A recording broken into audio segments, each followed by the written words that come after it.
မြန်မာနိုင်ငံရဲ့တောင်ဘက်ဖြားမှာခြေချနေထိုင်တဲ့လူမျိုးတစ်မျိုးရှိပါတယ်။အဲ့ဒါတဝဲလူမျိုးပါ။တဝဲလူမျိုးတွေဘဲကဆင်းသက်လာခဲ့တာပါလေ။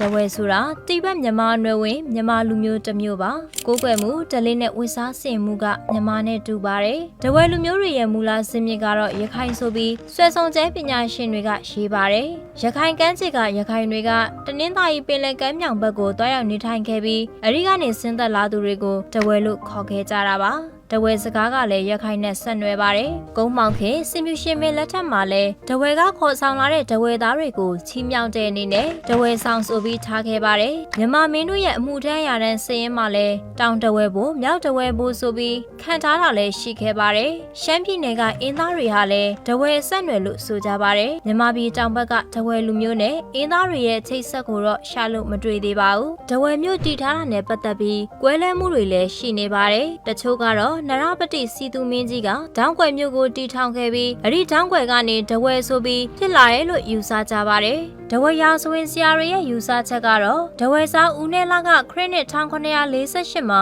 တဝဲမြို့ကိုကြည်ခဲ့တယ်လို့ဆိုပါတယ်။တဝဲလူမျိုးတွေနဲ့တီကျွမ်းဖြစ်ဘူးလား။တဝဲစကားကိုရောနားလေကြရဲ့လား။ကိုယ်တွေ့ကြုံတွေကိုဝေမျှခဲ့ကြပါအောင်နော်။